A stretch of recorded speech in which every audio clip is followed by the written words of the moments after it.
enferma, voy a fallecer en cualquier momento, así que estoy con una manta hasta arriba. Pero igual vamos a tener contenido porque esta es una clase divertidísima, organización y estructura, así que vamos a seguir con el tema que estábamos viendo, que es gobierno corporativo. Lo vamos a buscar en el Power que vimos en la otra clase. A ver.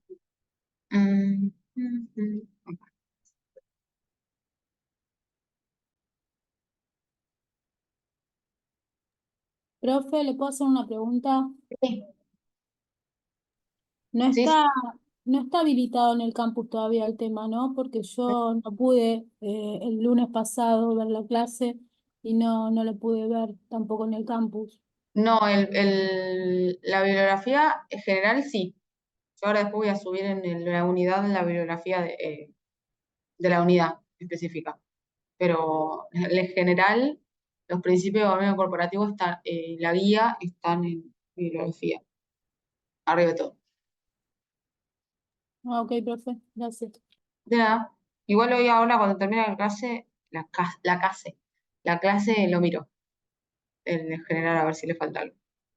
¿Yo qué estaba haciendo? Ah, sí, buscando la presentación. Se trabó. Compartir sonido. Sí. No, todavía no. Ahí.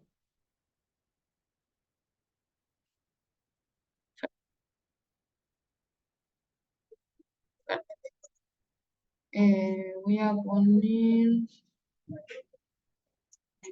el chat en un costado. Ahí está. Bien, la clase pasada habíamos visto gobierno corporativo. Habíamos empezado a ver la unidad 6.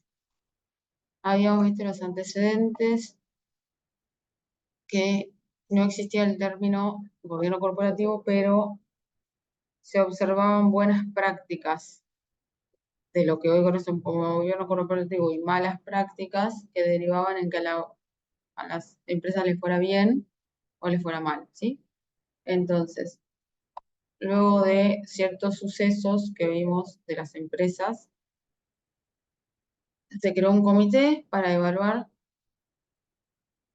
y tratar este tema, ¿sí? Hablar sobre los estados contables, sobre la independencia de las auditorías y sobre las responsabilidades de los directores, y crearon una primera definición de gobierno corporativo bastante sintético, pero que lo que venía a hacer era, además de generar una definición, como tratar de incorporar lo que son las buenas prácticas de esta definición. Entonces, luego vimos qué implicaba la definición que había elaborado el comité, que implicaba a los accionistas, que son los propietarios, el directorio, que es el que conduce, y la gerencia, que es la que gestiona. Y vimos la cadena de cómo va evolucionando la propiedad y el control dentro de una organización. A raíz de esto, de que muchas empresas pasaron por estas etapas de manera bastante rápida, es que sucedió el colapso de ciertas empresas eh, por una falta de control y de prácticas de gobierno corporativo eficientes y transparentes. Y vimos entonces, a raíz de esto, una definición un poco más completa de lo que es gobierno corporativo. Hay muchas definiciones, yo había traído esta para que vean las partes importantes. Y después vimos, bueno, vimos qué implicaban las partes interesadas, que esto ya seguro ustedes lo habían visto, pero lo repasamos. Y vimos al final la diferencia entre administración y gobierno. Entonces ahora vamos a ver un modelo sintético, ¿sí? Como decía, explicado, de cómo sería un modelo de gobierno corporativo. Sería como una base, ¿sí? Entonces, un modelo de gobierno corporativo sirve para mostrar qué tan implantado, o sea, qué tan puesto y qué tan desarrollado está el modelo de gobierno corporativo en la organización. Ver qué le falta y ver en qué partes funciona mejor que en otras. Lo primero que alguien tiene que hacer, te voy a admitir, este tipo de modelo sirve también para empresas pequeñas, ¿sí? Obviamente no va a tener una estructura muy compleja, pero sirve para tener una base. Entonces, en el medio del modelo vemos que está la empresa, ¿sí? La empresa es el centro de cualquier modelo, porque justamente es donde vamos a aplicar. Entonces, este centro tiene todas las actividades, tareas y procesos que sirven para realizar un producto o prestar un servicio. O sea, el proceso de negocio, ¿sí? Entonces, tenemos la empresa y vamos a ver qué es lo que va a afectar dentro de la empresa al buen o mal gobierno corporativo que tenga, o sea, que vaya a realizar. Empezando, vamos a tener tres grandes etapas. La de prevenir, que involucra tres partes, la de detectar, que involucra una parte, y la de responder, que involucra dos partes. En la primera parte de todo es lo que es la organización y la cultura, ¿sí? Ustedes probablemente hayan visto cultura organizacional antes, y esto traspolado a gobierno corporativo vendría a implicar que si nosotros tenemos una empresa que tiene un montón de personas trabajando con un objetivo común, tenemos una organización, ¿sí? Eso, lo básico. Entonces, la cultura, o sea, las ideologías y los valores con los que se mueven, los hábitos, las costumbres que caracterizan a esa empresa o esa organización y la hace distinta a las demás, eso es la cultura, ¿sí? Entonces, son como las reglas tácitas. Muchas veces muchas de estas reglas están en el código de conducta y también se ve en la forma de comportarse de los empleados.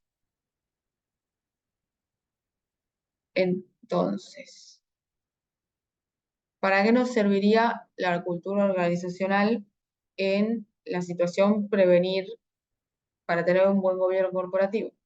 La cultura organizacional es la que crea el clima laboral, el ambiente del trabajo, en el que se generan las tareas.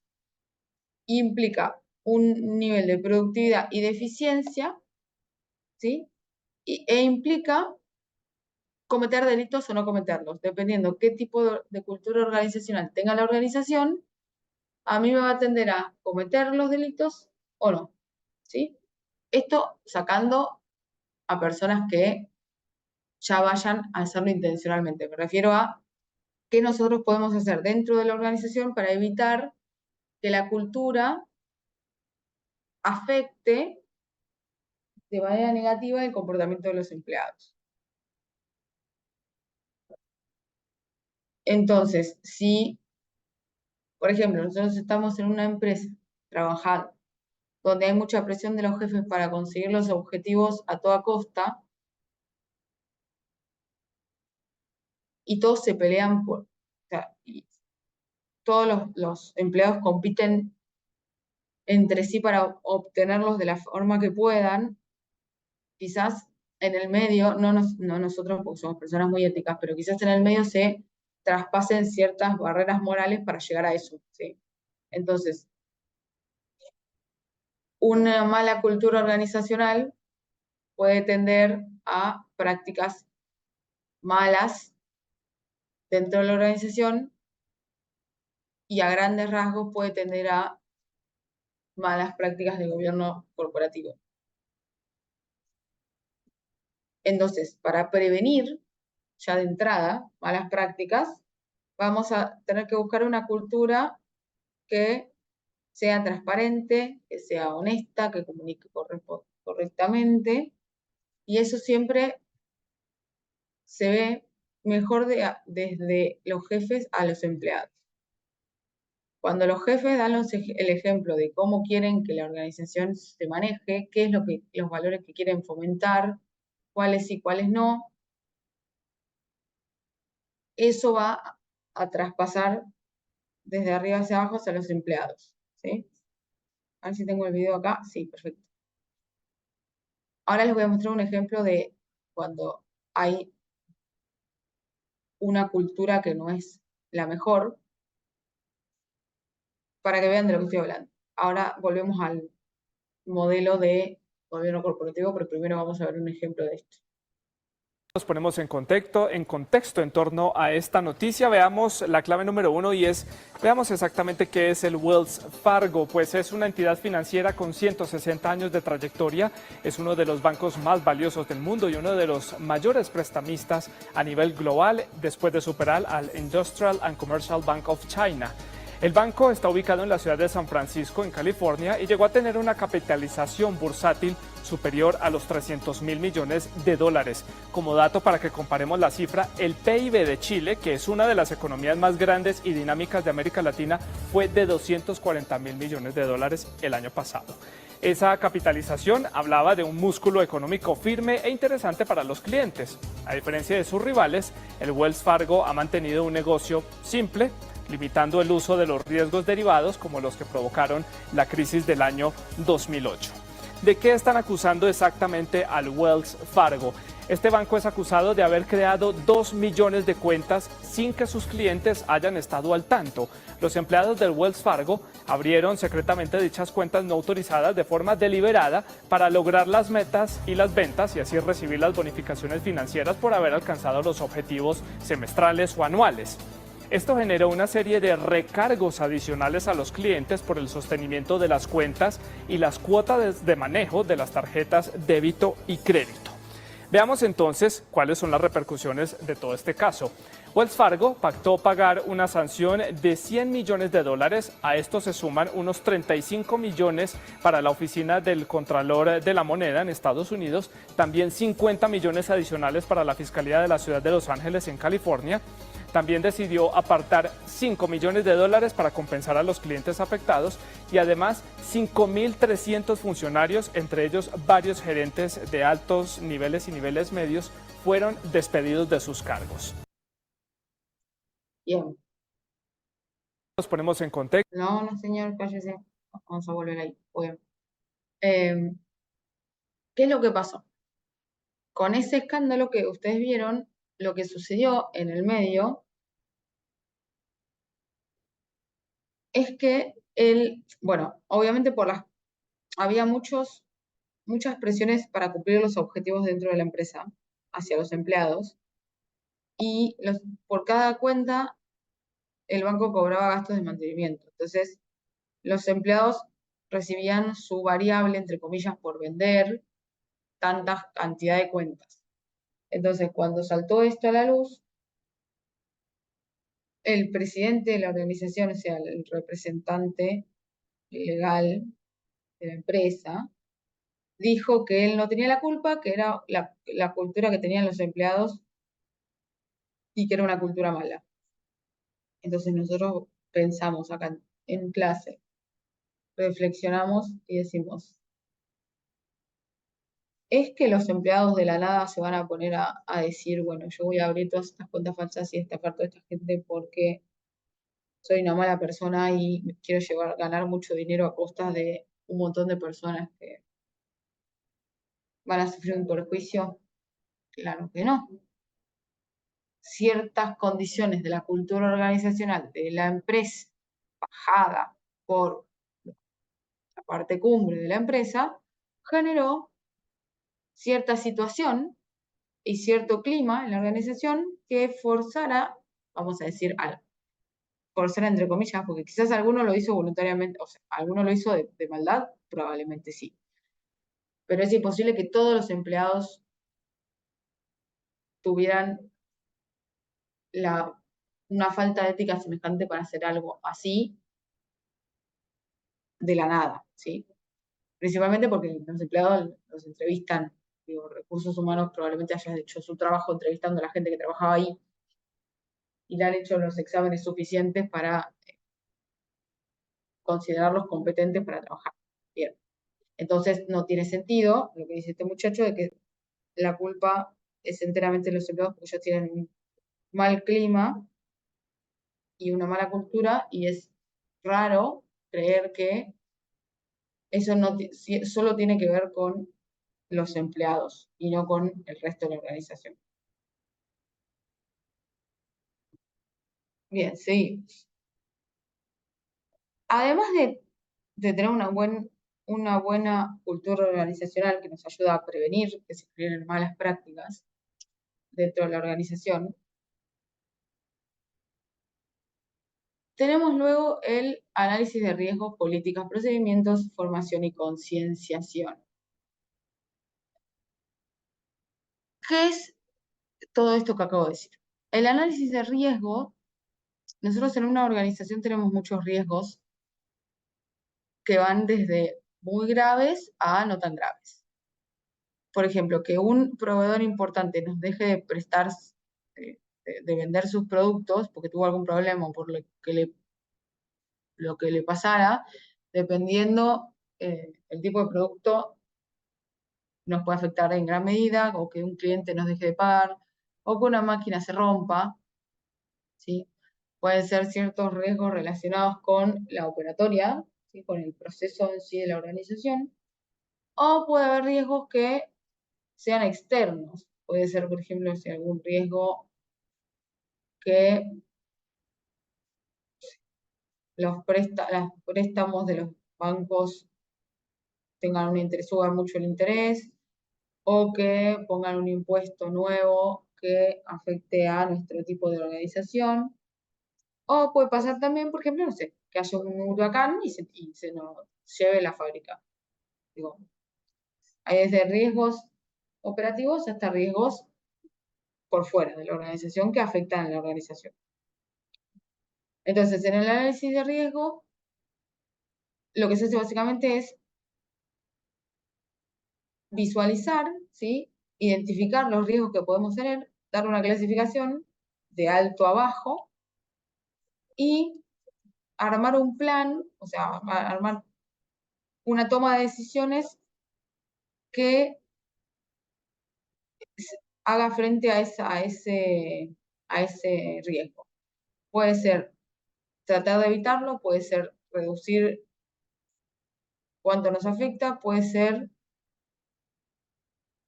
aceptarlos, ¿sí? Si es que tenemos cierto límite para asumir algunos riesgos y otros no. Eso, más las políticas, que es como la guía de cómo tiene que actuar dentro de la empresa, como la dirección establece ciertas políticas que es como la forma de trabajar que define la organización, ¿sí?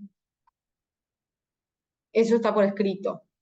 Muchas veces, dependiendo del tamaño de la organización en la que estén, hay manuales más desarrollados de políticas, manuales menos, o a veces quizás es un papel impreso en Word en un corcho, ¿sí? Dependiendo la complejidad que tenga la organización es el tipo de manual de políticas que tenga. Luego tenemos procedimientos. Los procedimientos son como las formas de hacer algo. Nosotros dentro de la organización tenemos un proceso que da un resultado. ¿sí? Que es un producto o un servicio. Un procedimiento es una serie de pasos ordenados que tienen cierto orden, tipo, no se pueden poner en cualquier orden, que detalla la forma de hacer las actividades. No sé, por ejemplo, que primero para hacer una silla hay que, no sé, lijar la madera, después cortar la madera, después numerarla, después, no sé. Esos ciertos pasos se hacen en un orden establecido. Ese orden está dentro de los procedimientos. Los procedimientos, como las políticas, están escritos también, para que quede dentro de la organización y cualquiera pueda acceder, si es que tiene alguna duda o acaba de ingresar. Luego tenemos lo que es la comunicación, concienciación, formación, etc. Básicamente a esto nos referimos con formar a las personas que se encuentran dentro de la organización. Una persona que tiene más información hace mejor su trabajo, ¿sí? Concientizar a la organización de los valores y las creencias que nosotros queremos fomentar como empresa, de cuáles son las políticas, cuáles son los procedimientos, dónde los pueden encontrar, ¿sí? Todas esas cosas, o sea, el análisis de riesgos, las políticas, los procedimientos, la formación y la concienciación, teniendo cierto plan sobre eso, se responde mejor a posibles malas prácticas. ¿Por qué? Si nosotros tenemos los riesgos ya vistos y sabemos qué vamos a hacer cuando pase cada uno, no tenemos, digamos, una situación que no sé qué hacer, entonces hago lo que me parece mejor, aunque sea poco ético. No, ya lo tengo como esquematizado. Lo mismo las políticas y los procedimientos. Yo, frente a esta situación, no sé cómo la empresa quiere que yo resuelva. Bueno, me fijo en las políticas, me fijo en los procedimientos, entonces prevengo situaciones que deriven en malas prácticas. Lo mismo con la formación y la concienciación, o concientización, si quieren. Es una palabra más fácil. ¿Alguna duda, consulta con esto? ¿Hasta acá? ¿Bien? No, está bien, está claro. Está claro, profe. Fantástico. Después voy a subir yo un manual de esto, que explica en texto para que lo puedan leer. Que es, explica bien, así que nada, creo que les va a servir de complemento bien, por si algo de lo que yo dije se lo olvidan o no lo llegan a anotar. Está este mismo diagrama y está con texto. Bien, la última parte de la prevención es los procesos de gestión y de control. Cuando nosotros hablamos de control, hablamos de fijarnos si algo es cierto o exacto. Hablamos de evaluar. Entonces, cuando nosotros ponemos un control, es una ayuda para saber si algo está pasando como nosotros queremos que pase o como esperamos que funcione, o, por ejemplo, si los empleados están trabajando de la manera que la empresa quiere que trabaje, ¿sí? Y la gestión no es más que ocuparse de administrar o manejar o conducir una situación, ¿sí? Entonces, si nosotros tenemos definidos procesos de control y de gestión que sean eficientes, vamos a poder prevenir, de nuevo, malas prácticas. Ahora, nosotros tratamos de prevenir.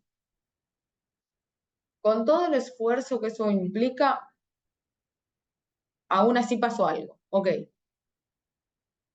lo vamos a ver cuando se corte el Zoom, porque hoy está hablando y se va a cortar el Zoom.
Ahí estaba silenciada, qué boba.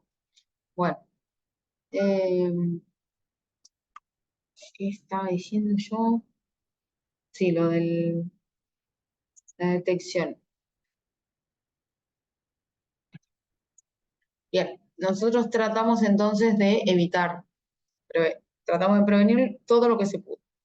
Ahora, puede pasar que aún tratando de prevenir todo, suceda una mala práctica de gobierno corporativo. Bien.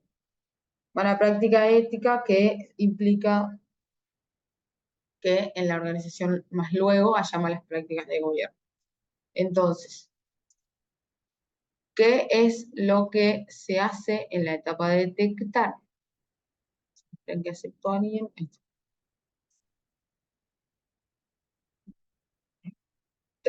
Tenemos supervisión, auditoría y procesos de denuncia y hablar, bueno, tiene una R públicamente, abiertamente o públicamente. Supervisión sabemos que es averiguar o el que sea que averigüe algo hecho por otra persona, ¿sí? Puede ser observando, puede ser con preguntas, de la manera que sea, pero averiguar qué es lo, cómo, ahí acepté. Implica averiguar, ¿sí? Entonces, averiguar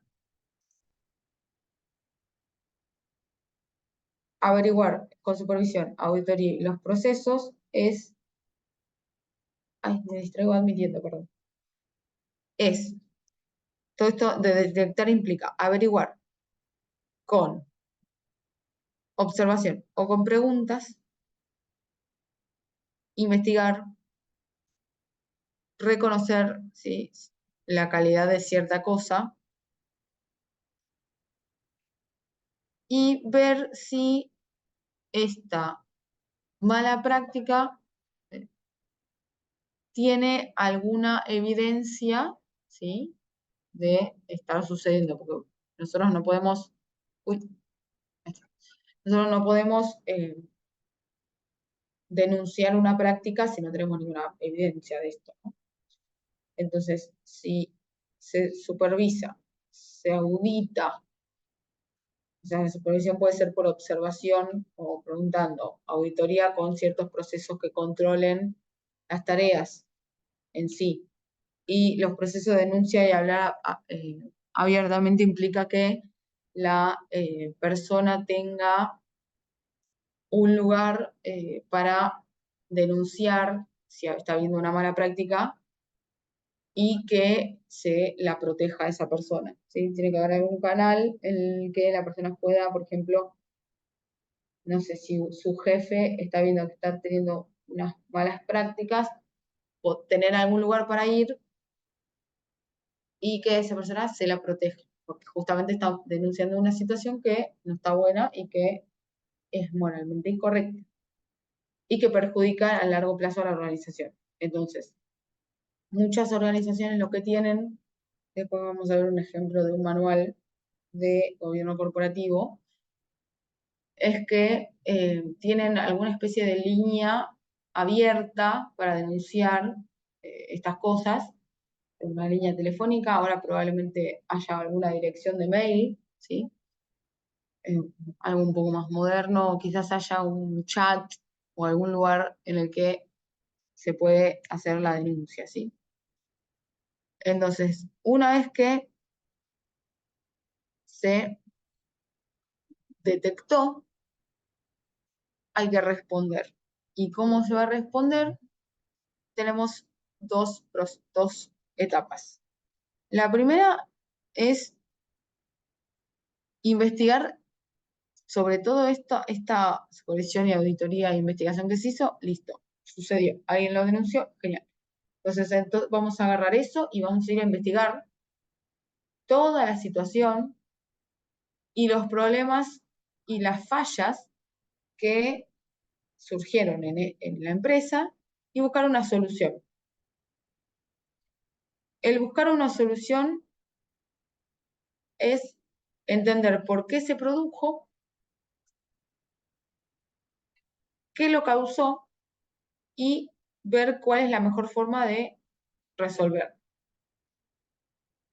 La idea, una vez que sucede esto, es nosotros encontramos una solución a esta situación y entonces se va a informar, ¿sí? Se va a reportar para que todos sepan por qué se produjo ese problema y cuál fue la solución, para que ese problema no vuelva a pasar. Entonces, esto también conlleva acciones de mejora en la línea, al mismo tiempo que la solución. ¿Línea de mejora en qué parte? En la parte de prevenir. Entonces, la rueda comienza de nuevo. Se previene, si se detecta algo, se responde, y una vez que se responde, se trata de arreglar la cadena para que se prevengan este tipo de situaciones.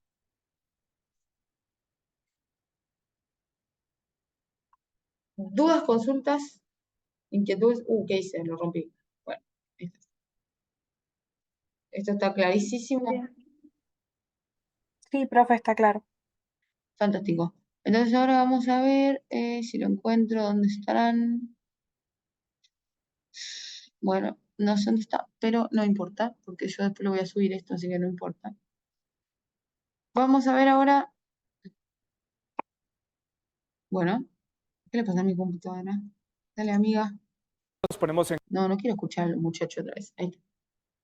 Bien.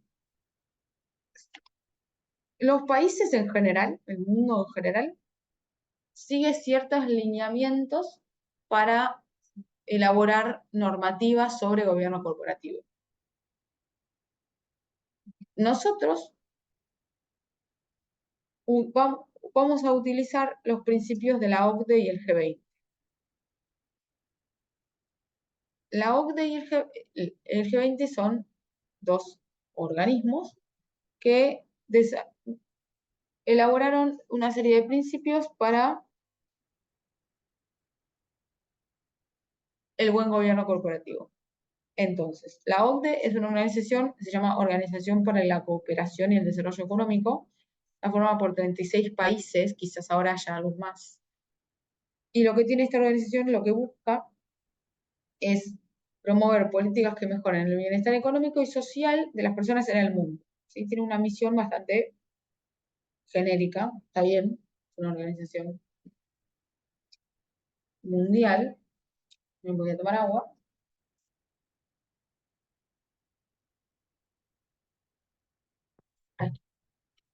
Y estos principios los hicieron para ayudar a los legisladores de los países a evaluar y mejorar el marco de normas y reglamentos del gobierno corporativo para que mejore la eficiencia económica del país que aplique esto, ¿no? Para generar sus normas. Entonces, bueno, antes de empezar, en el campus, que ahora no lo tengo abierto para mostrarles, en la parte de bibliografía va a haber un apunte que se llama Principios de Gobierno Corporativo OCDE G20, que es un cuadernillo que tiene un montón de principios.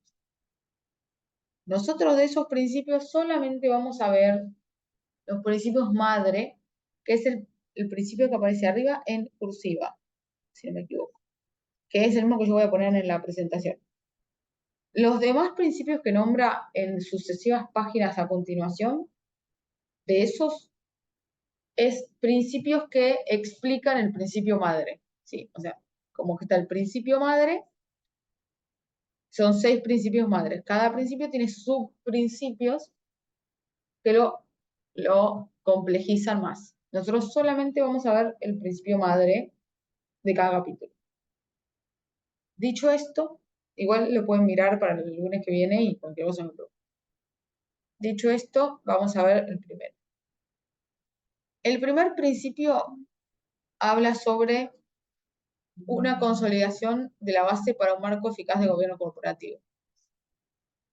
Esto implica, antes de leer el principio, que lo primero que nosotros tenemos que hacer antes de elaborar normas específicas, antes de abocarnos a lo que queremos que las empresas hagan, lo primero que tiene que suceder es que haya una base mínima para que el gobierno corporativo funcione bien. Entonces, el principio general dice que el marco de gobierno corporativo tiene que promover la transparencia y la equidad de los mercados y la asignación eficiente de los recursos. Obviamente tiene que ser coherente con un Estado de Derecho, ¿sí? Y respaldará una supervisión y ejecución eficaces. ¿Esto entonces qué significa? Que nosotros tenemos que tener cierta base, cierto marco de gobierno corporativo, de base, y que esa base promueva que va a haber transparencia y equidad en los mercados. La base, dentro de un, o sea, esto estamos pensándolo en como aplicado para que lo apliquen en las naciones, en un país. Entonces, este país tiene que tener como base cierto marco, ¿sí?, de gobierno corporativo donde los mercados, donde haya equidad en los mercados y haya transparencia. Si el Estado / país no promueve la transparencia como base de entrada, todas las demás normas no van a funcionar. Todos los demás principios que se apliquen, además de este, no van a funcionar. Si este no se aplica bien, todos los que vienen a continuación no son eficientes. Entonces, primero lo que tenemos que tener es una base sólida para que el gobierno corporativo suceda bien, ¿sí? Luego que hicimos eso, vamos a meternos en los accionistas. Va como por orden. Primero una base. Después vamos a ver a los accionistas que son los dueños de las empresas, ¿sí? Entonces, el segundo principio habla sobre el derecho y tratamiento equitativo de los accionistas y funciones de propiedad clave. Este principio lo que dice es que, acá están textuales los principios, no dudas. Yo después los voy explicando, pero abajo, al lado de donde dice principio general, o sea, acá está el principio madre, que es el que va a estar en el apunte. Entonces, el marco de gobierno tiene que proteger y facilitar el ejercicio de los derechos de los accionistas y garantizar el trato equitativo de todos, incluyendo minoritarios y extranjeros. Todos tienen la posibilidad de que se les reparen de forma eficaz las violaciones de sus derechos. Nosotros planteamos una base donde el gobierno corporativo va a tener cierta estabilidad de los mercados y equidad para que sea transparente. Nos vamos a meter entonces un poco más en los accionistas. ¿Qué es lo que estas normativas tienen que hacer? Tienen que asegurarse de que todos los accionistas van a poder ejercer su derecho en la organización que estén y que los van a tratar igual sin importar su categoría, digamos, por decirlo de una forma, o su tipología, ¿sí? Si son pequeños, si son grandes, si son regionales, si son de afuera, no importa, tiene que haber un trato equitativo para todos. Y si tienen alguna violación de cualquiera de sus derechos, se los tienen que tener la posibilidad de que se los reparen, ¿sí? De que hagan algo al respecto. Entonces, una vez que vimos la base y nos metimos en lo que son los accionistas, vamos a avanzar hacia inversores institucionales, mercado de valores y otros. Cuando hablamos de los accionistas son porciones de capital, ¿sí? En términos de inversores como accionistas como individuales, como personas, digamos. Acá estamos ya metiéndonos en cuando son inversores institucionales, cuando ya nos metemos en todo lo que no son los accionistas.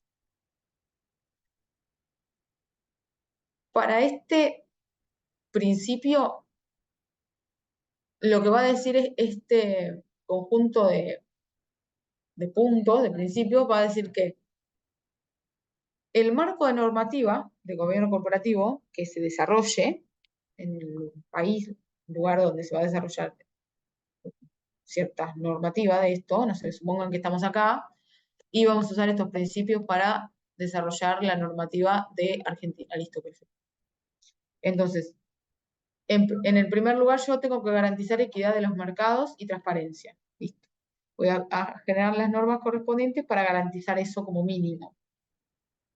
Luego voy a generar normas para que a todos los accionistas los traten igual. Listo, uso el segundo principio, guiándome por los subprincipios, que después lo pueden leer si quieren, y voy a generar normas para que todos los accionistas los traten de la misma forma sin importar qué tipo de accionista sea. Y que si pasa algo los van a restituir como corresponde. Listo, avanzamos. Ahora, voy al tercer principio y veo los inversores institucionales, mercado de valores y otros. Entonces, en este principio, yo voy a tener que generar normativa que proporcione ciertos incentivos sólidos para inversión y facilite que los mercados de valores funcionen con buenas prácticas. Esto en castellano significa que yo tengo que generar normas para que las empresas muestren motivos verdaderos y sólidos para que los inversores inviertan en sus empresas y estos incentivos que van a ser sólidos faciliten que los mercados de valores, las bolsas de valores funcionen bien. ¿Qué es lo que no sucedió con Enron? Y lo que no sucedió con Wells Fargo, ¿sí? Que más allá de la actitud, ya había malas prácticas ya de entrada. Entonces, primero vamos a una base, después los accionistas, después los demás inversores institucionales, y después nos vamos a los demás actores interesados, partes interesadas que interactúan en lo que tiene que ver con el gobierno corporativo. Entonces, este principio lo que dice es que esta normativa que se desarrolla sobre el gobierno corporativo tiene que reconocer los derechos de los actores interesados, que disponga el ordenamiento jurídico o estipulen de mutuo acuerdo, implica dependiendo del tipo de empresa que sea. Si es una empresa sociedad anónima, por ejemplo, dependiendo su instituto, su acta de constitución, etcétera, etcétera. Si es una empresa más pequeñita o lo tienen en mutuo acuerdo, digamos que no tienen quizás tantas procesos, procedimientos, formularios y demás, mutuo acuerdo. Pero lo más importante acá es que esta normativa tiene que reconocer los derechos de los demás actores interesados, el resto que no son los accionistas ni los inversores, y como esta normativa va a reconocer a estos actores, a estas partes interesadas, esto va a fomentar que cooperen entre sí y todo esto va a generar empresas sólidas en el tiempo. ¿Sí? Recuerden que las partes interesadas que teníamos, además de accionistas y de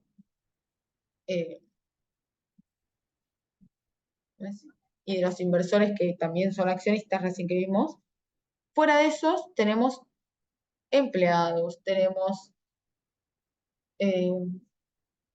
proveedores, acreedores, el Estado, la sociedad donde está la empresa, ¿sí? Todo esto,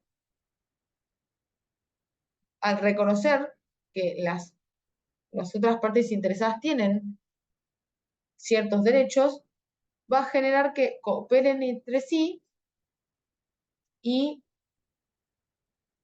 se generen empresas sólidas, que no sean como los ejemplos que vimos clases anteriores. Una vez que hablamos sobre todas las partes interesadas, vamos a hablar sobre la información, que es muy importante en el gobierno corporativo. El anteúltimo principio habla sobre la divulgación de información y transparencia. Entonces, el conjunto de normas que se desarrollen tiene que garantizar que la comunicación va a ser oportuna y precisa de todas las cuestiones relativas a la empresa, incluyendo situación financiera, resultados, propiedad y órganos de gobierno.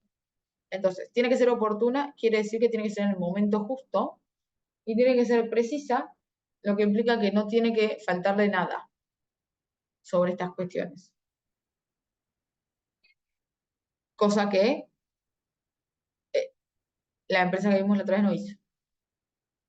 Porque la información era oportuna, porque lo hicieron en el momento correspondiente, pero no era precisa. Y la última es cuáles son las responsabilidades del Consejo de Administración / el directorio. Dependiendo el tipo de sociedad que sea, es el nombre que se le va a dar a la entidad que hace el gobierno dentro de la empresa. Nosotros entonces, recapitulando, hablamos de la base, hablamos de los accionistas, hablamos de los demás inversores, hablamos de las partes interesadas que no invierten y hablamos de la información. Cuando ya hicimos normativa sobre todo eso, vamos a normar también sobre qué es lo que tiene que hacer el directorio de una empresa. Porque si yo no elaboro normas sobre lo que tiene que hacer, no sé qué tiene que hacer. Entonces puede hacer lo que se le cante. Entonces, este principio lo que va a decir es que esta normativa tiene que garantizar la orientación de la empresa hacia las estrategias, el control del gerente, o sea, de la dirección de la empresa, que la hace el gerente general. Ese control lo elabora el consejo, ¿sí? Y la rendición de cuenta ante la empresa y los accionistas. Todo esto es lo que tiene que garantizar, es lo mínimo que tiene que hacer quien hace el gobierno corporativo. Tiene que ver que la empresa vaya bien en términos de estrategia, controlar la dirección que está generando el gerente general y hacer la rendición de toda esta situación a los accionistas. ¿Hasta acá todo bien? ¿Dudas, consultas, inquietudes, ejemplos? No sé si alguien alguna vez vio un manual de gobierno corporativo en algún lado. Bien, profe.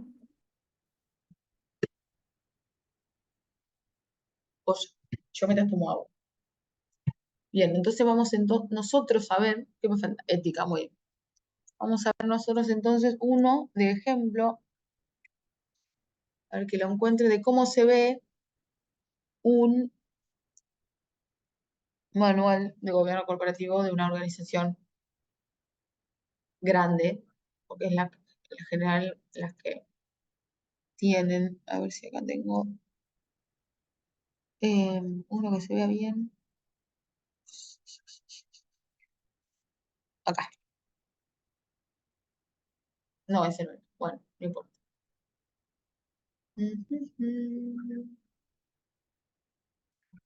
Este es para lo que viene después. A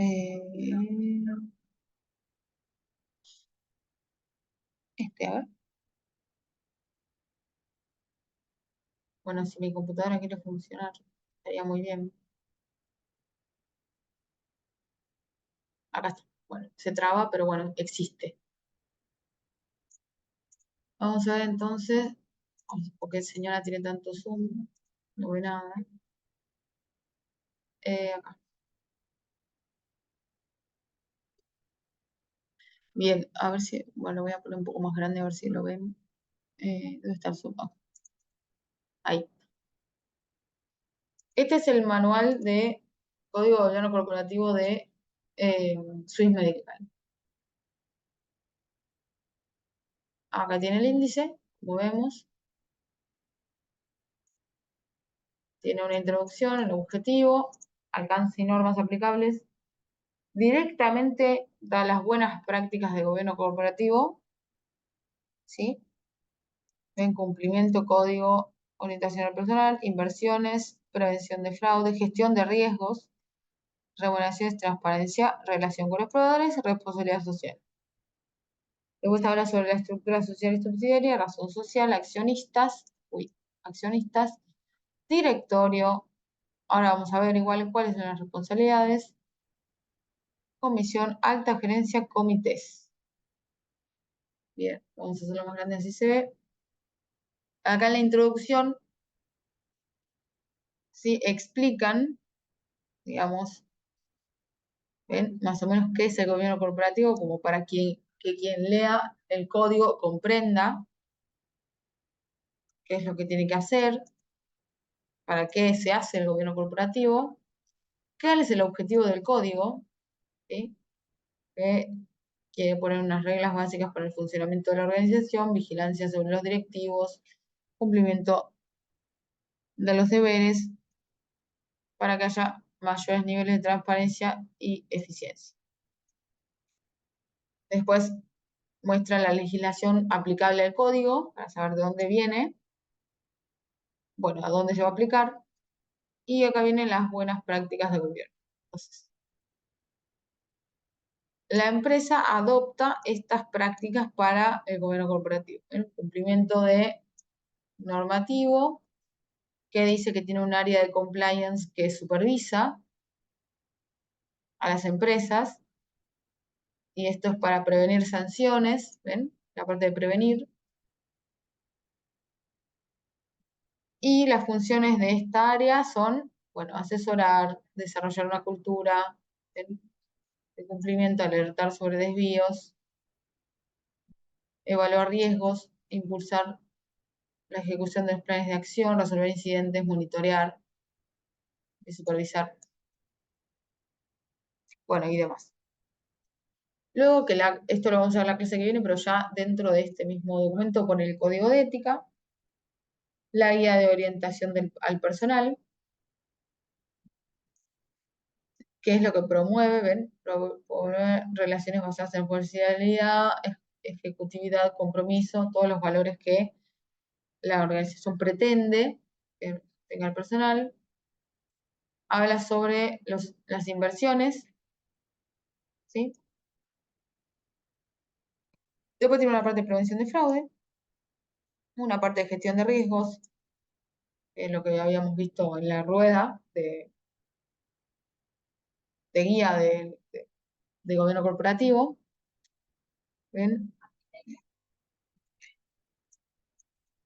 Las remuneraciones, cómo es el esquema de remuneraciones, la transparencia,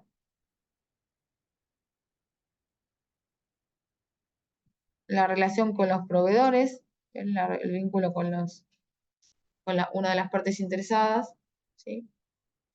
La responsabilidad social empresaria, que esto lo vamos a ver también en la clase que viene, que muestran, y luego tenemos una estructura que para anunciar, ¿sí? Que, bueno, la empresa tiene el control directo de las siguientes sociedades, las enuncia,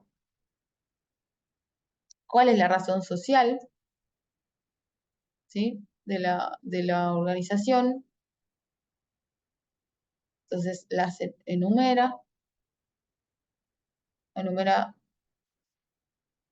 todo lo que hace la organización. Después tenemos un apartado para los accionistas, donde esto es viejo igual, pero bueno, muestra el capital social, representado por cierta cantidad de acciones. Miren, ¿ven? Cumple con las leyes y las normas del estatuto social que garantizan a los accionistas la protección y el ejercicio de sus derechos, como vimos recién. Después tiene un apartado para el directorio, muy importante, de cómo se va a componer y cómo va a funcionar. ¿Qué es lo que tiene que hacer? ¿Ven? Acá está.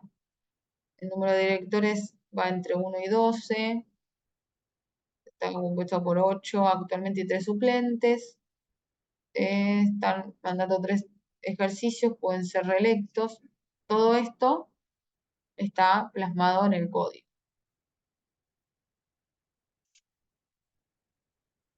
Y después las responsabilidades que tienen. ¿Ven? El directorio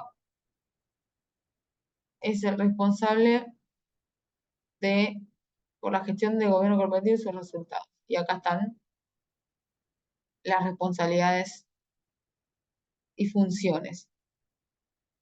Que vimos recién una parte, bien, vean, definen y aprueban el plan estratégico. Garantizan la definición, aprobación y control de este código, de un sistema de información, de un código de ética, ¿sí? Velar por la divulgación de la información, que cuando digo rendir cuentas, a ver si encontramos la de vigilar la implementación de la correcta, utilizar el trabajo llevado, perfecto. Y bueno, ellos aparte tienen una comisión que fiscaliza, ¿sí? Y definen todo. También muestran la parte superior, en el director general, los gerentes, cuáles son las responsabilidades, qué requisitos tienen para formar parte de la gerencia, las responsabilidades y funciones. Y dentro del directorio se realizan comités. En el directorio, yo les había dicho que el gobierno corporativo, la organización era horizontal. Entonces está el directorio y están los comités que se realizan para asesorar al directorio. Entonces, acá, este caso, tenemos el comité de auditoría, que está casi siempre, un comité corporativo de inversiones, y tiene esos, podría tener otros, pero son esos, en este caso, los que tiene esta organización. Este después se lo subo como ejemplo, para que lo vean. No es tanto. Y eso sería todo lo referente a gobierno corporativo. La clase que viene vamos a hacer un pequeño ejercicio con un manual, ¿sí? Así como este, pero un poco más. Voy a ver si es un poco más cortito. Para que hagan, para buscarlo, estos principios que nosotros vimos en ese manual. Y lo otro que tengo que decir, que me olvidé, y que yo me lo puse, me lo separé para eso, es que para los que no vinieron, ¿vinieron a dónde, no? Para los que no fueron a clase presencial el jueves, los que fueron al parcial, y yo no voy a nombrar, aprobaron el parcial. Los que tienen que recuperar después del segundo parcial este parcial, o sea que no llegaron al 60% del examen, son Fabián Ortiz, Sofía Gaba, Nicolás Di Claudio, Diego Alegre, Brian Mendoza, Tomás Caride, Micaela Báez, espera que tenía que admitir. Marcos Ramos, Franco Tirota, Erika Báez Mendoza, Kevin Vargas y Jonathan Espíndola. Los que no nombré aprobaron el parcial y tienen que ir al segundo parcial. Y si aprueban ese parcial, promocionar la materia, aprobar la materia, felicidad. Para los que nombré, pónganle pilas al segundo, que la materia se puede aprobar perfectamente. Bueno, eso era lo que tenía, lo que me faltaba decir, que lo había organizado. No pasa nada porque me imaginé, de nada Martina, me imaginé que el profe me dijo que habían ido muchos, pero que quizás había gente que no había podido ir, y bueno, eso. Si tienen Profe, alguna buenas cosa, noches. Oli. Quería hacerle una consulta. Yo el jueves no pude ir porque, bueno, estoy enferma y preferí no ir para no contagiar a todos.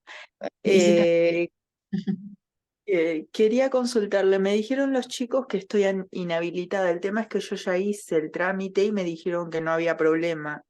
¿Eso dónde tengo que presentar para que me pongan como que estoy habilitada? O Tenés sea, que sí. ya lo hice en el centro de estudiantes, ya lo hice en mesa de entrada, ya entregué todos los papeles, ya está todo. Es más, me dieron como ¿Un como comprobante? sí, de número de expediente, donde se supone que con eso yo ya curso normalmente las materias. Ok. Después fíjate, preguntá en ¿cómo es? Ahí no sé. En mesa de entrada, si es que porque nosotros tenemos un primer listado y un segundo listado. En el primer Sí, listado aparecen los que están inhabilitados, nosotros avisamos y entonces ajá. hacen el trámite para estar habilitados y después hay un segundo listado que sale después de ese en el que nos muestran los que ya están habilitados y también.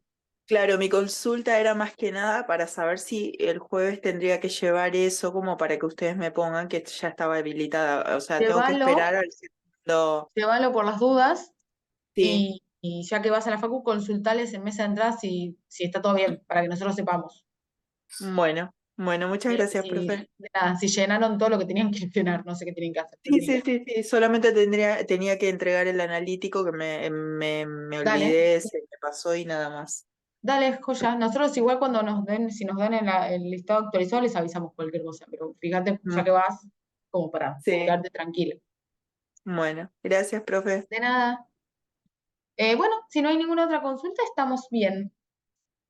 Gracias por haberme escuchado 1 hora y media. Espero que no tengan dudas. Si tienen dudas y no quieren hacerlas ahora, anoten, se las en el cuaderno y me las hacen el lunes. Buenísimo, profe, gracias.